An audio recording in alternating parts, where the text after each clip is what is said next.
तो यूपी के संभल हिंसा पर एक तरफ सियासी दंगल छिड़ा है तो दूसरी तरफ इस मामले में विदेशी कारतूस मिलने के बाद एनआईए और खुफिया एजेंसियां एक्टिव हो गई हैं। खुफिया एजेंसी और लोकल इंटेलिजेंस संभल हिंसा में आतंकी कनेक्शन के सबूत तलाशने में जुटी हैं और संभल हिंसा से पहले शहर से गायब हुए युवकों की भी जानकारी जुटाई जा रही है। साथ ही गिरफ्तार किए गए दंगाइयों के मोबाइल फोन की डिटेल्स भी खंगाली जा रही है। ये रिपोर्ट देखिए।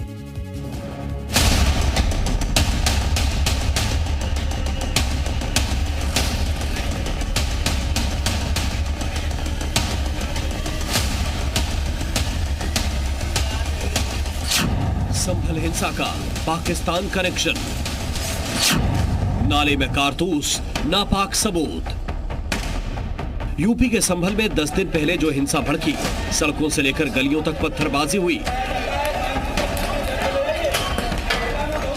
गोलियां चली। अब इस मामले में बेहद चौंकाने वाले खुलासे हो रहे हैं। संभल हिंसा के तार पाकिस्तान के आतंकी संगठनों से जुड़ते नजर आ रहे हैं। संभल की जिन गलियों में 24 नवंबर को दंगाइयों ने उत्पात मचाया, अब उन्हीं गलियों की नालियों से साजिश के सबूत निकल रहे हैं। आज लगातार दूसरे दिन यूपी पुलिस और फॉरेंसिक टीम ने मिलकर हिंसा के दौरान इस्तेमाल हुई गोलियों की खोखों की तलाश की। इस सर्च ऑपरेशन के लिए मेटल डिटेक्टर का भी इस्तेमाल किया गया। उनकी मदद ली जा सके। फिर हम आपको दिखाएं, देखिए मेटल से संभल का जो आतंकी कनेक्शन है कई दशक से रहा है। पूर्व में यहाँ पे अलकायदा का जो एशिया चीफ था आसिफ, वो भी संभल का ही रहने वाला था और संभल से ही गिरफ्तार हुआ था। अलकायदा के एशिया चीफ की गिरफ्तारी के बाद एनआईए और जो खुफिया एजेंसी थी, उन्होंने लगभग पिछले एक दशक में संभल से करीब लगभग 1 दर्जन से अधिक युवकों को गिरफ्तार किया है, जो अभी भी जेल के पीछे हैं।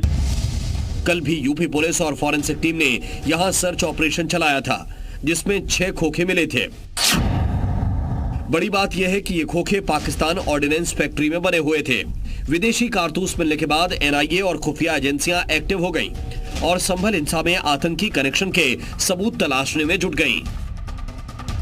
संभल में पूर्व में भी एनआईए द्वारा कई बार पुलिस की मदद ली गई है, जिसमें यहाँ पे कई ऐसे अपराधी हैं जिनके द्वारा यहाँ पे आतंकी गतिविधियों में लिप्त होकर राष्ट्र विरोधी कार्य है वो समय समय पे करते रहे हैं। उन सब की भी जो है बैकग्राउंड खंगाला जाएगा और जो भी क्रिमिनल यहाँ के पूर्व में रहे हैं जिनके द्वारा अपराध कारित किया गया है उनको भी है वो जांच की जाएगी। वहीं डीएम संभल ने कहा कि पूरे मामले की विदेशी फंडिंग के एंगल से भी जांच की जा रही है। साथ ही पाकिस्तानी खोखे मिलने पर केंद्रीय जांच एजेंसी से भी बात की जा रही है। संवेदनशीलता और सतर्कता बरत रहे थे, क्योंकि जितने भी एंगल्स हैं हम किसी भी एंगल को छोड़ना नहीं चाहते।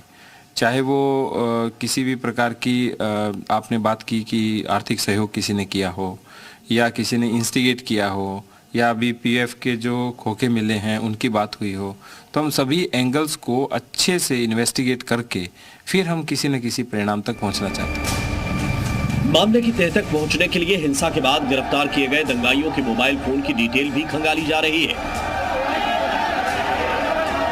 साथ ही हिंसा से पहले शहर से गायब हुए युवकों की भी जानकारी जुटाई जा रही है। दरअसल आतंकी संगठनों के तार कई साल पहले भी संभल से जुड़े रहे हैं। साल 2014 में आतंकी संगठन अल-कायदा के चीफ अयमान अल-जवाहिरी ने वीडियो जारी करके जिस सनाउल हक उर्फ मौलाना असीम उमर को अल-कायदा इंडिया का चीफ बनाया था, वो संभल का रहने वाला था। बाद में इस आतंकी को ढेर कर दिया गया था। इससे बिल्कुल स्पष्ट हो गया है कि इस हिंसा में भी कहीं ना कहीं बाहरी ताकतों का हाथ था। जैसे भी आप पहले भी जानते आए हैं कि यहाँ पर संभल में ये आम बात हो गई है कि कहीं बाहर के यहाँ के लोगों के आतंकी कनेक्शन सामने आते रहे हैं। और अब एक बार फिर संभल की गलियों से पाकिस्तान में बने कारतूस के खोखे मिलने से इस हिंसा में आतंकी संगठनों के हाथ मिलने का शक गहराता जा रहा है। संभल से सुनील सिंह के साथ राजू राज की रिपोर्ट।